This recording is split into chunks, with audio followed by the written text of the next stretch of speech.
Good morning, everybody. If I could have your attention for just a few moments, please. My name's Lauren Wagner. My day job is with Cooper Tire and Rubber Company, and I'm part-time faculty here at the University of Findlay teaching information assurance courses. I'd like to welcome you to the 15th Annual Information Assurance Forum here at the University of Findlay. And this forum it's a little unique in that it is comprised or made up of a number of individuals that help put this together, choose the topics, select the speakers, made up from the University of Findlay as well as a local technology information committee, infrastructure committee that is part of the Chamber of Commerce and Economic Development. One of the activities that we do is to an annual survey of local businesses that are chamber members, and we use that for classroom exercises and material and presentations, and you'll see a presentation on that in just a few moments. So just a little bit of housekeeping here before we actually get started. As I said, this is the 15th Annual Information Assurance Forum. This is kind of wrapping up October's Cybersecurity Awareness Month. Just to let you know that there's information in your packets for the guest wireless access for here. So if you need to have access to the internet, you can do that. There are snacks in the back area and coffee and ice water and beverages for you, so please take advantage of those. The restrooms are directly across the hall, out this door over here. And for the students, when you leave to get your attendance tickets, they'll be given out at the door on the right. So make sure when you exit and you need a ticket that you go out that door. Also on the table is a survey form for you to look at, our TIC survey, and there are evaluation forms on the table as well, and we very much appreciate it if you fill out those evaluation forms to guide us on feedback for this forum and also suggestions for additional forums in the future. And then I'd like to wrap up by thanking our sponsors. This is the second year that we've actually had some paid sponsors that help support the program, and you'll see some tables, if you will, around the perimeter that have some information from them. Centricom's over here, Tour de Force is next to them. The computer science department has a display in the back over there. And then Cooper Tire has donated some tire safety information over here for you to be able to just pick up and use as your convenience. And I think there was a flyer in your handouts as well that if you register that there's a drawing that you can potentially win $100 for. So hopefully somebody takes advantage of that. So with that, I'd like to introduce Dr. Mary Jo Geisey and Dr. Helen Schneider, who's going to do the first presentation this morning on the Technology Infrastructure Committee's technology survey trends. So, thank you. Okay, welcome. This is the presentation on the Technology Business Survey results, as mentioned. We have taken a look in particular at the 2016 items. So we will be looking at the results and trends from 2016 and also some historical data. So for a little bit of background, we have been doing the survey this is our 13th year for working with the survey. In 2004, it started when we had some students in our information assurance courses who were looking at national studies of security and looking at the statistics and what companies were doing, and they realized that they talked about small businesses as being ones that had less than 1,000 employees, and we realized that didn't really map very well to the community here. Lauren Wagner was teaching our course and working with those students, and the idea started to grow to develop a survey that would be local here, that would deal with the businesses that we have in the community in Northwest Ohio, and sort of give us a better idea of what should our graduates expect if they were to go get a job in this area. So we were looking at being able to put the survey out each spring, and then have the students analyze the data over the summer or in the beginning of the fall, and then do their presentations from there. So we've had approximately 132 students in 14 classes throughout the years that have worked on this. We've had faculty presentations because in this particular year, for instance, the courses that normally would analyze the survey trends, we don't have a big group to do it, so faculty are going to work with it this year.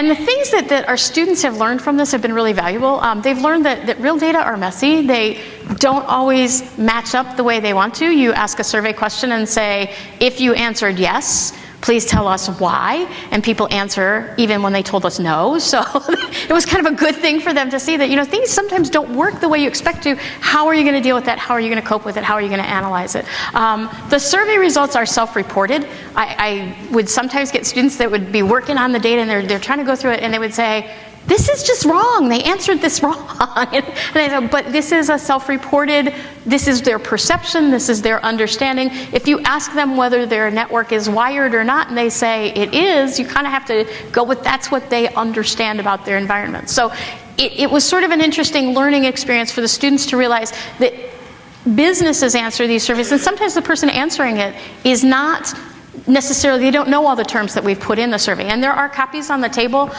or some of you have them in your packets as well from the chamber members, because we know that sometimes it's interesting to see what's involved there, what gets asked. The questions have evolved over time.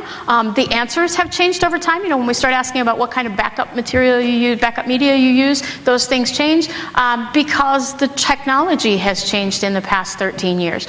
So that's kind of why it's an important thing. And then our students have gained tremendous skills from presenting at the forum here, and we do appreciate having people who are interested and who care enough to fill out the survey and then also come to hear the results. This is a listing of the years of the survey and how many responses we've had. Kind of one of the interesting things that that you'll note is that let's go to the next one. It's easier to see here.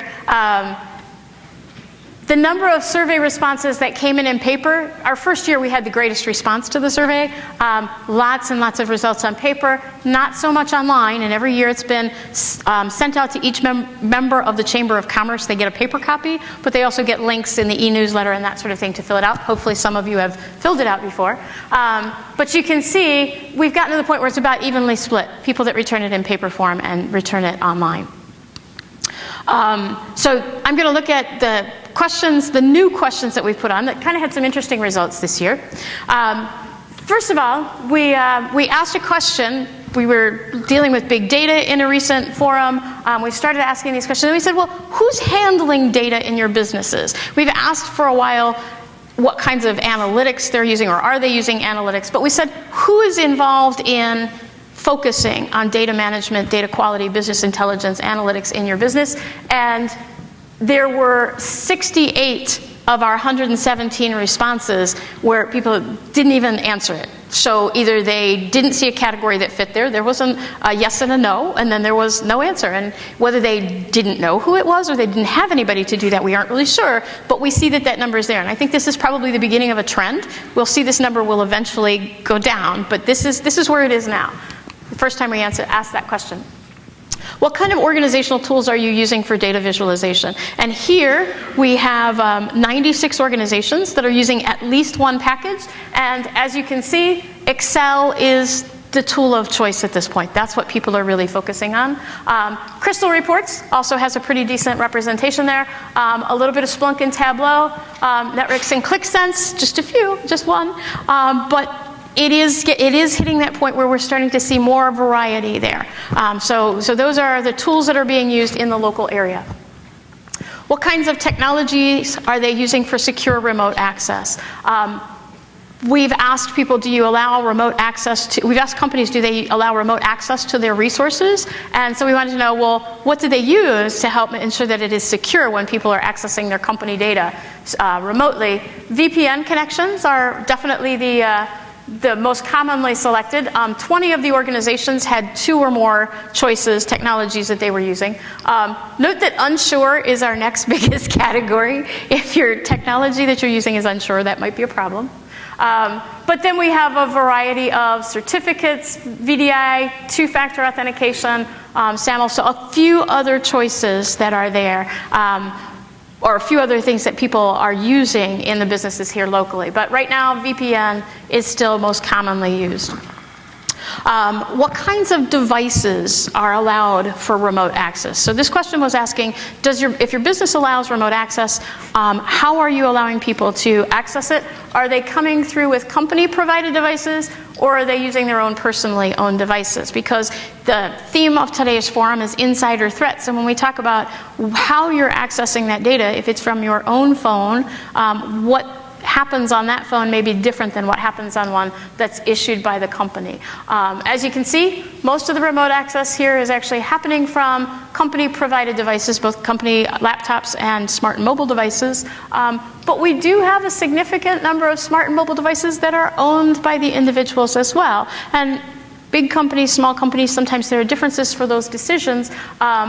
But that is certainly a factor to consider when you're looking at insider threats, and I think you'll hear this theme come up later on in some of the presentations. All right, I'm going to turn it over to Mary Jo for some trends of interest. Okay, good morning. So looking at some of the trends of interest that we saw in the data,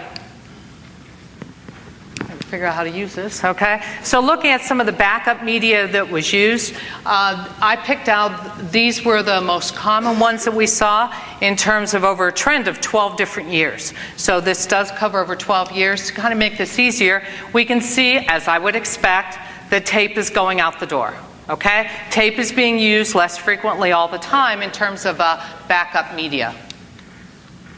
Optical and flash media is also going downhill. It's declining in terms of what's being used. And as we look at cloud storage is really increasing quickly. And if we look in the most recent year, 2016, we see that more than half of the backup is being used in terms of cloud storage. But another observation is that we have many companies, many organizations out there that are using multiple backup medias. So as we look across the trends of 12 years, we see that more and more seem to be using 2 or more backup medias. And some were even using paper, okay? Some were using paper as one of those backups. One of the other trends was looking at security and privacy policies. So this graph illustrates how many organizations had at least 3 either security or privacy policies on here. Now, I do want to say I did list all the different privacy policies and different policies that we had listed on the survey, but they weren't all listed from the year 2004. So if we look here, oops. Let's go back to here. Okay. I don't know that I have the right graph. I don't have your one with the... So I got to figure out where the laser pointer is on this. Oh, it's the middle button. It's which one, the middle button? Middle button. Okay. So looking here. I'm sorry, I didn't get to practice with this remote ahead of time. So looking at your acceptable use privacy and password policies, those all came on board in 2004. But I was only looking for ones that had 3 or more. So there were no companies that had all 3 of them instituted in 2004. But yes, some of these were instituted in 2004. And I guess I also should clarify, this is not necessarily the year that the companies institute them, it's the years that we ask. Okay, the years that we ask. So then in around 2005, we started asking about email usage policies. And so we can see all of a sudden now we have 20% of the organizations that can literally say that they have 3, at least 3 of them on there. Notice this is kind of flat along here, and that's because we didn't ask anything different. We kept asking the same question. And then in 2009, we started asking about disaster and continuity plans. We put that one on board. So we saw that we did have an increase in terms of the number of organizations that had 3 or more policies. That continued along, and then in 2012, we saw social media come on board. So that put another blip in here. So there definitely is a correlation to how we asked the question and which options we gave. So 2012, social media came on board. 2013, we had both our vulnerability and our periodic penetration. Okay, so that did put a little bit more up in 2013. And then in 2015, we added on the bring your own device, BYOD types of policies. So every time we added a little bit more to the survey, we did get a few more companies that fit into that 3 or more security privacy policies. So looking at internet connectivity options. Again, over the 12 years that we had data from this particular question, we do see some changes on there. Again, this is kind of hard to read, pretty busy with all those lines. So we'll look at some trend lines on here. So first of all, looking at dial-up for connectivity, we see that that has decreased, okay, as I would expect. Cable has increased. Cable has been popular, okay? Cable has increased across the last 12 years. As we go to DSL, actually, personally, I was probably a little surprised, but DSL, speak to that, okay? So do we have any volunteers? Why has DSL gone down? Any of you, can you give some insight onto that? I would say, obviously, the price must not be as good. Yes?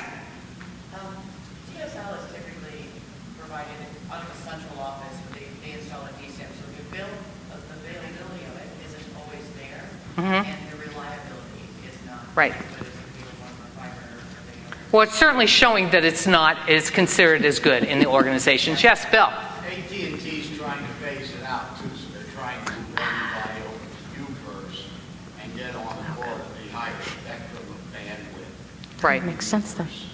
Okay. They're being successful, we can tell. Yeah, they are. So looking at wireless, certainly has a trend that's going upwards in terms of increasing, in terms of companies and organizations using that. T1 is going down. In fact, T1 doesn't have much of that share at all in terms of internet connectivity. And then the last one, fiber, we could see a pretty good increase in the usage of fiber across the various organizations. This was another question that's been on since 2010 in terms of looking at the importance of mobile computing resources to businesses. And one of the things that was noticeable, which is why I put the slide up here, is that this year we saw a pretty marked decrease in terms of importance. Not exactly sure why. This will be something that we'll want to watch in the next couple of years to see if this was just an anomaly this year or if this is the starts of a trend. Looking at cloud computing. Cloud computing, we've asked this question for the last several years, last 5 years. We saw that in 2011, almost half of our companies knew little about cloud computing. At least that was what they reported on the survey. They knew very little. Now we see that almost virtually everyone, we only have 4% out there in terms of know very little about cloud computing. And in terms of who's using cloud computing, this trend is exactly the opposite, okay? We see more and more companies and organizations that are making use of cloud computing, and we've actually tipped the last 2 years over the 50% mark, which is good.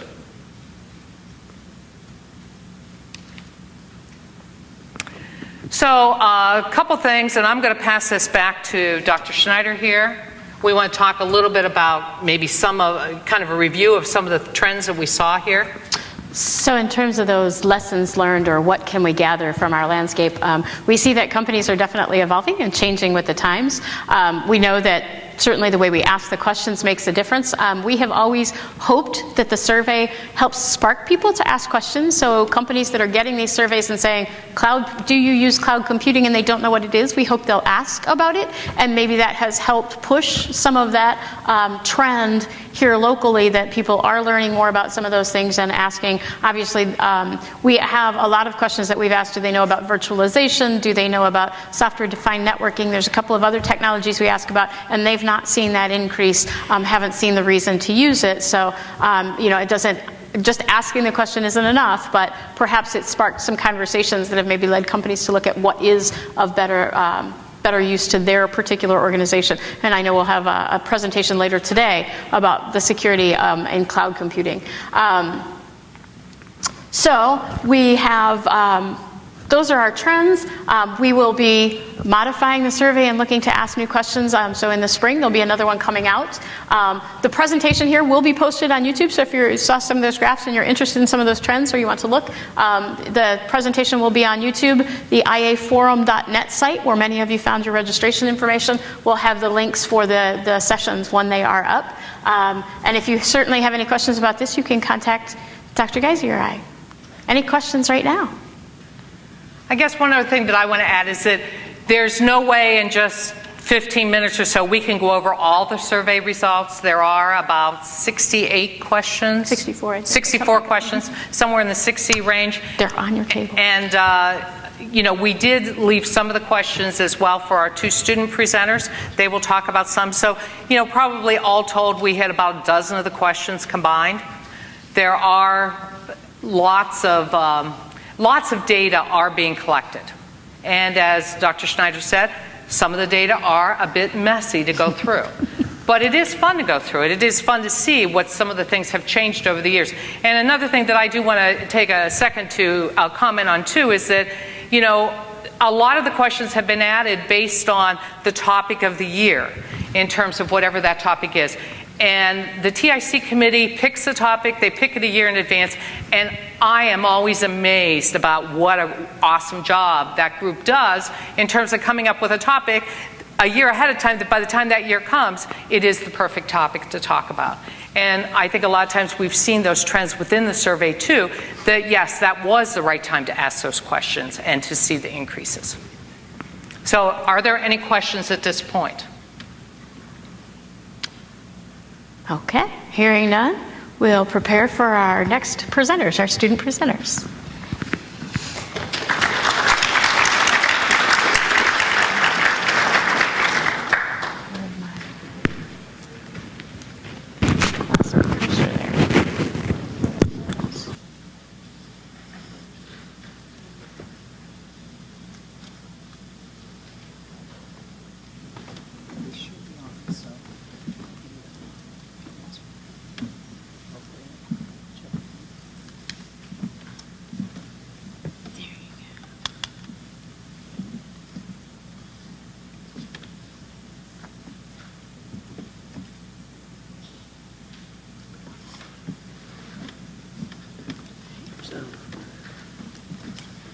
We'll just stand how we did before.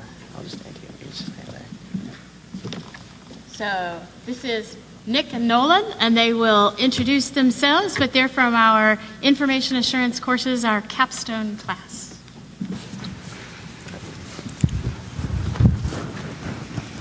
So ours was about insider threats, and the title is Danger Where You Least Expect It. And I'm Nolan Connell, And I'm Nick Kaler. and we're students from the University of Findlay, the IA capstone class. And so what are insider threats? Insider threats include sabotage, theft, espionage, fraud, and competitive advantage. And this could be carried out through current employees, former employees, contractors, different people like that. And it's abusing access rights, stealing material, mishandling physical devices. And a good example of mishandling physical devices would be in 2007, an intern down in Columbus, working for the government, left a drive that had 1.3 million people's information on there, from social security card to their first name, last name. And he was supposed to take it that day, put it into a bank vault, but he left it in his car, and he got there late, so the bank was closed. Left it in his car over the weekend. His car got broken into and it was stolen. So the government actually had to provide identity theft monitoring for the entire year, and it cost them about $2.2 million. So this is a good example of unintentional insider threats. So he obviously didn't mean for the device to get stolen.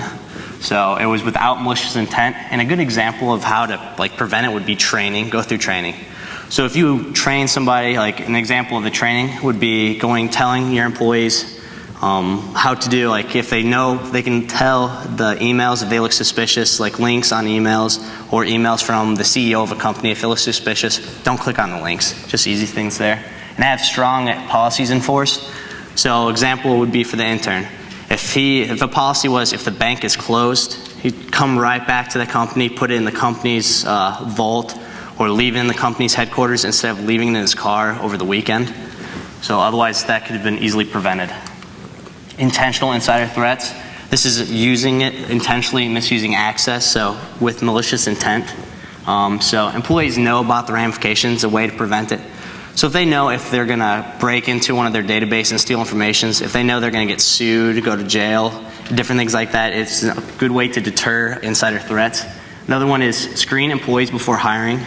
So if you go through background checks before you hire employees, and you can see that they have done this elsewhere in other companies, you don't have to hire them, you're preventing insider threats right there, and monitoring your employees. Another good example. So if you know an employee is going through a rough time at home, financial difficulties, and you can screen them and tell that. One of the biggest examples of insider threats is the employees going through financial difficulties. So if you can monitor that and find out before, you prevented it before it even happens, so you can help them out. So the next one is the demographics. So the CERT program at Carnegie Mellon conducted a study on 67 cases of insider threats. Between the ages about 26 to 40, there was a spike in the number of cases that was perpetrated by that age range, with the age range of 31 to 35 having the peak of about 13 cases. So of the 67, 23 of the cases were male, and 44 of the perpetrators from the cases were female. And 46 of the 67 perpetrators had their country of origin disclosed, with 8 of them being from a foreign country and 38 of them being from within the United States. So in a study done by ClearSwift, 74% of security breaches originated within the extended enterprise. And broken down, that came out to be 40% were employees, 22% were suppliers, and 12% were ex-employees, and 26% besides the 74 were from outside the organization. So the most dangerous insiders have privileged access. In the national study done by CERT, 55% of 55% of companies thought that privileged users posed a risk to their information. 46% of the companies thought contractors posed a risk to their information. 43 thought that business partners posed a risk. 25 thought that ordinary employees posed a risk, and then 28% of the companies thought that executive management posed a risk. So this graph is from our TIC survey, and the graph shows the percent of companies that allow third-party access, or third-party vendors to access their information. So about 45% of respondents said that they allow software vendors to access their information.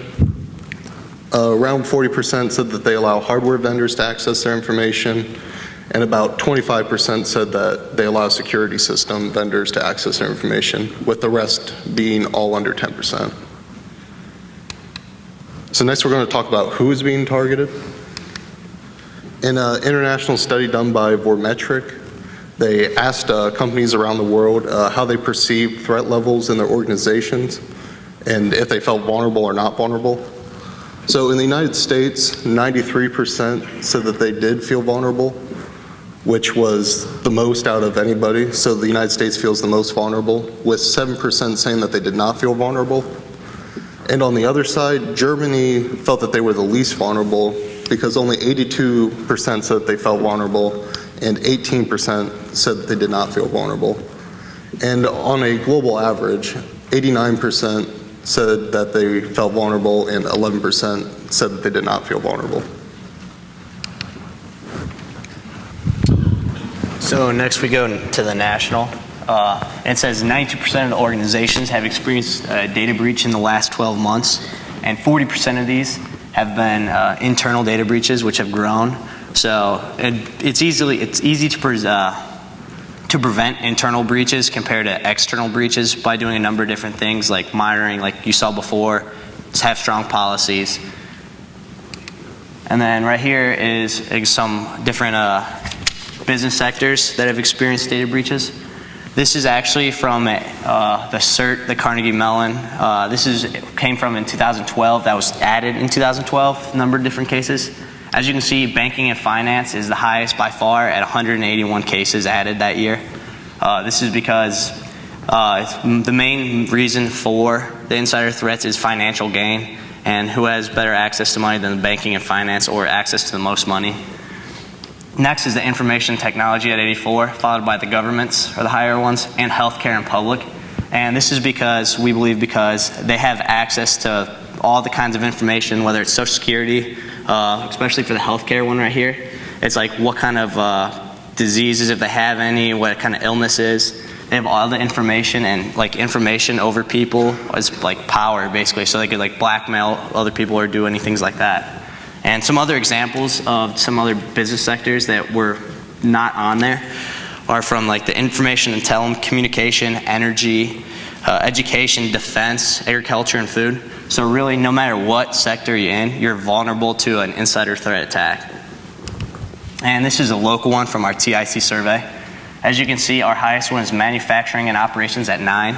This is because we had more manufacturing operations ones, business sectors answer the survey, so they posed a greater risk because they had a higher number of people entered. But you can see, as from our national one, there is also computers and IT, education, finance and banking, local government, healthcare, transportation. So it shows with some of the trends that are in every business sector. It doesn't matter where you are exposed to insider threats. You can be exposed to insider threats. And then what is being targeted? So once again, from the Vormetric International Study, organizations around the world were asked which data locations they felt were at risk. And the most prevalent responses were data in the cloud, data in databases, and data in servers. So in the United Kingdom, respondents thought that their data inside of their databases were at least risk out of any other country that was asked the question, with only 30% of respondents saying that they felt that their data was at risk. While Germany, respondents felt that their data inside of databases were largely at risk, as there's a big spike compared to any other country at around 60% of respondents saying that they felt their data was at risk. While also Germany, the data in their cloud they felt was least at risk, with around 30% of respondents saying that they thought it was at risk. And in the United States, the data in servers, it was felt to be least at risk, with around 30% of respondents saying that they felt that it was at risk. And globally, they are all about the same at around 40 to, there's a slight spike in the data in databases that's felt that is at risk. But the data in the cloud and data in the server are fairly even, or about 40%. Next, we come back to the national of what is exposed or what they believe is the most at risk. At 82%, we have the private or sensitive information that's unintentionally exposed. So an example of this is if you have an employee that pulls up financial records on the computer, then walks away from their computer and doesn't lock it or turn it off. It's unintentionally exposed. It's up on the screen. Anybody can just walk up to that computer and see that data. It's unintentionally exposed. One employee is not trying to give it out to people. He just leaves it on the screen and walks away, like to use the restroom or whatnot. Next is the confidential records.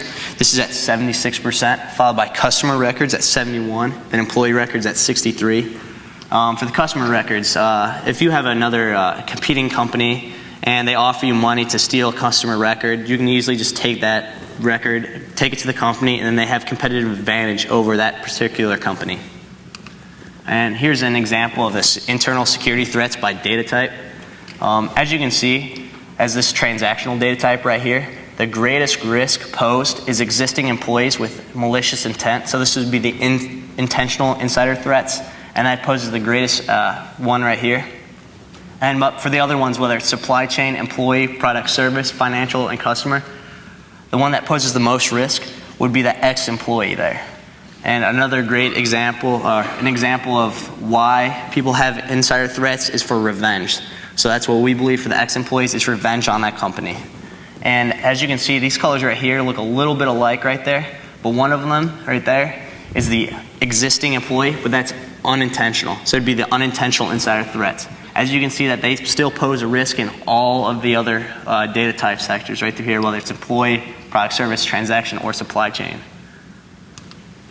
Next is the how. And this is all based on perception right here. It's what they believe can pose the biggest insider threats to organization. And as you can see at 49%, it's going to be the USB or removable storage devices.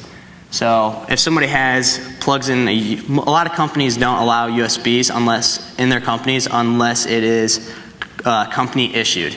But if you are allowed to bring them into your office, you can plug it in, download whatever you want on them, take it out, and walk away and do whatever you want with the USB. But an unintentional one for the USB is if somebody plugs it in, they're doing work on their computer, somebody's just walking down the street, falls out of their pocket or whatnot. I can't tell you how many people have lost USBs because they're just so small and just tend to lose them. Or at least everybody's lost at least one for the most part.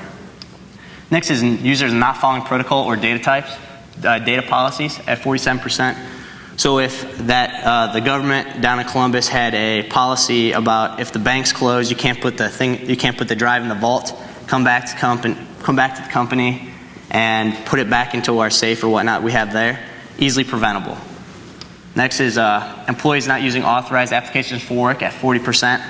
So if somebody's just on their Twitter or Facebook that's not a work authorized and it's their own personal one, just doing whatever, there's been, I don't know how many accounts that's been hacked. They post suspicious links on your friends' Facebooks or different things like that, and people are just clicking.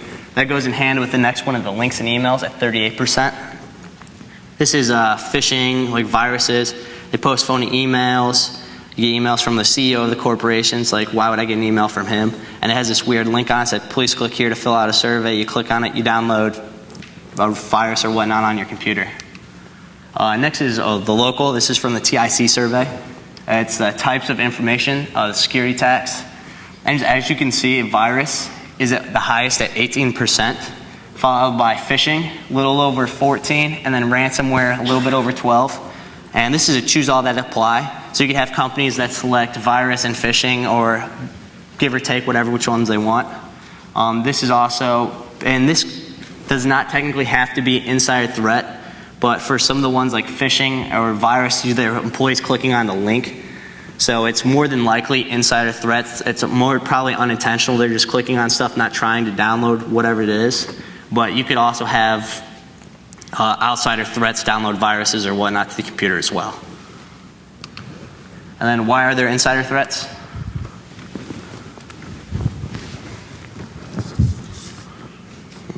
So there's multiple reasons why perpetrators commit crimes that are categorized as insider threats. The CERT national study reviewed testimonies from cases on why the perpetrator committed the crime that they did. 81% of the perpetrators said that they committed it for financial gain. 23% said that they did it for revenge against the company that they worked for. And 27% said that they did it because they were experiencing financial difficulties. And it seems that sometimes it was someone that they knew that they were having financial difficulties, so they would approach them about it, and they felt they had nowhere else to turn, so they would go and commit the insider threat. So, preventing insider threats. So for preventing insider threats, 72% believed that educating your employees you could prevent insider threats. So this would be for the phishing emails and whatnot. If they knew what like phony emails look like or the links, they're not going to click on it. 57 believe that making employees care more about the ramifications of a breach. So if they know what would happen to them if they committed an intentional insider threat, go to jail, get fined, different things like that, get fired, and they're more than likely not going to commit that breach. Next is 50% increasing investment in data loss prevention tools. So this is trying to minimize the risk or minimize the data loss, because not everything's perfect, so you can't totally eliminate the loss of the data breach. So you're trying to minimize it as much as you can. And then this is also from our TIC survey. It's the end user security training. As you can see, that a little over 40% are in-house. So this is local companies providing end user security trainings within our community. A little over 10% do third party. You have some commercial and service and other. And about a little over 45% say they do not provide any end user security training. This doesn't believe that they don't think it's important. They might not have been able to implement it yet, but it doesn't mean they don't think end user security training is not important. And here's a great quote we found. It says, "You can't stop insider threats. What you need to worry about is making your employees happy." So if your employees are happy and they're doing well financially, they're not going to they're not going to do insider threats for revenge if they're happy. They're not going to experience financial difficulties. They have a job, they're making money, they have good benefits. So you're knocking out two of the main reasons for insider threats. And then here are some of our sources. And do we have any questions? I have a question. Yeah. Based on that last slide, could you say that the employee loyalty is earned as opposed to being given? I would believe that. It is earned. His question was if we believe that employee loyalty is earned, not given. I would believe that because you have to work up trust with the employers. So if you keep working on, you have to work hard to earn their trust. And then the more you work, like you'll get raises, you'll get more benefits and different things. So I do believe that it's earned, not given. But you have to at least start out with some decent financially and some at least benefits. This way you're not performing. So most of the ages on our graph previously, it was about 30s that would perform the insider threats. So it's a little later on and not start right out of college where they have a lot of different loans like student loans or they're getting apartments or houses and different things like that. Any other questions?